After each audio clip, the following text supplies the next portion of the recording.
seorang guru namanya Ibu Tati ya. Dia mengajar di kelas 5 yang kelasnya berdekatan dengan kelas ibu misalkan ya. Ibu juga sama mengajar kelas 5. Ruangan kelas ibu persis di sebelah ruangan kelas Bu Tati. Ibu Tati terkenal disiplin dan cenderung galak. Pada sisi lain, Ibu Tati pekerja keras dan murid-muridnya mendapatkan nilai yang sangat baik. Sebagian murid-murid sangat takut kepada Ibu Tati dan sebagian lain bisa menyesuaikan diri.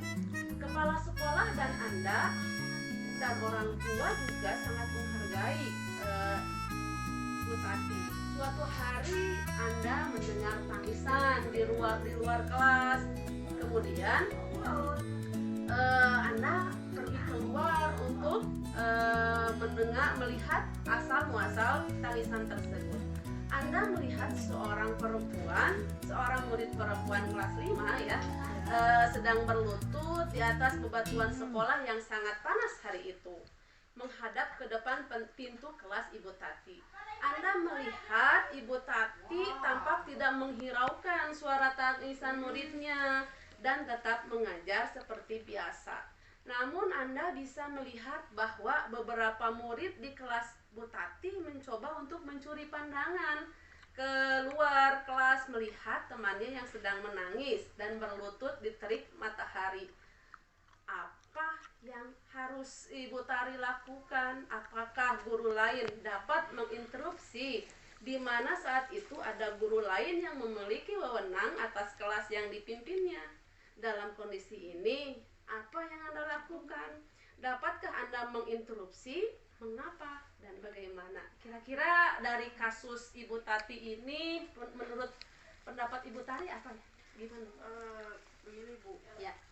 Mungkin menurut pendapat saya, pertama-tama sebelumnya mungkin saya mendekati anaknya itu dulu. Ya, oh iya betul ya. Terus sebelum itu mengajak anak itu bersama saya ke kantor. Kami berdua ngobrol dan saya menanyakan kepada anak itu, mengapa Bu Tati yang terkenal baik, disiplin, sayang kepada anak-anaknya bisa memberikan hukuman kepada dia. Ya, seorang perempuan lagi ya. Apalagi seorang perempuan, dan hukuman yang mengedukasi itu tidak seperti itu. Kalau misalnya betul. Kesalahannya tidak bisa ditoleransi lah, seperti itu. Itu berhubungan dengan fisik ya, karena anak di bawah ini ya, di bawah terik matahari panas dan nangis seperti itu ya. Kemudian teman-temannya juga melihat bagaimanalah perasaan si anak itu. Nah, setelah saya tanyakan apa masalahnya dengan dia sampai dihukum seperti itu oleh Bu Tati. Nah, setelah itu si anak itu mungkin menceritakan kepada saya dan saya memberikan arahan kepada anak itu atas kesalahannya apa yang harus dia lakukan kepada Bu Tati.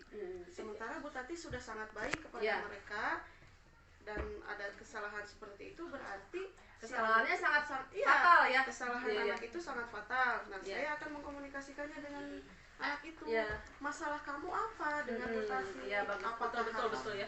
Harus meminta maaf ataukah berbicara dengan Bu Tati dengan baik-baik agar Bu Tati tidak menghukumnya seperti itu? Oh iya. Terus? Nah, setelah mengkomunikasikan dengan anak, mungkin dalam waktu senggang, dalam waktu istirahat, saya berbicara dengan Bu Tati. Oh iya.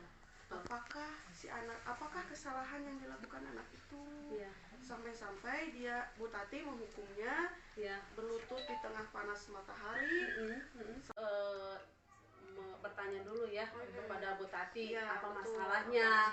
Apakah memang masalahnya itu memang muncul dari anak? Ataupun bisa saja masalahnya dari Bu Tati juga ya, karena di rumahnya banyak masalah Bisa gitu. jadi seperti itu. Jadi solusinya gimana ya Bu ya? Menurut saya menemukan solusinya itu berbarengan dengan Bu Tati. Kan Bu Tati yang menghukum anak itu. Kesalahan apa yang dilakukan oleh anak itu? Apakah harus dihukum di luar dengan berlutut dan nangis-nangis? Kadang kita juga melihat anak yang satu dipukul misalnya dengan anak yang lain, kita juga merasa tidak enak kan, merasa kasihan. Nah, apalagi ada orang atau guru lain yang anak dihukum panas-panas berlutut sambil nangis-nangis, kan pasti ada rasa iba ya? Iya betul, ada rasa iba terhadap anak itu. Nah saya mungkin mencari solusi dengan Bu Tati, tapi sebelumnya Bu Tati dilihat dulu kondisinya, apakah ya begitulah punya masalah atau tidak. Jadi sebagai guru yang baik gitu ya, bagaimana cara menghukum anak? Iya, solusinya ya kalau menurut saya menghukum. Kalau memang anak itu punya kesalahan, kalau memang misalnya anak itu punya kesalahan terhadap Bu Tati, saya ngobrol dengan Bu Tati, Bu, apakah tidak ada hukuman yang mengedukasi anak? Misalnya kita belajar, anak itu tidak mengerjakan PR, kita kasih aja tugas tambahan di kelas. Anak itu betul ya Bu ya? Ya betul.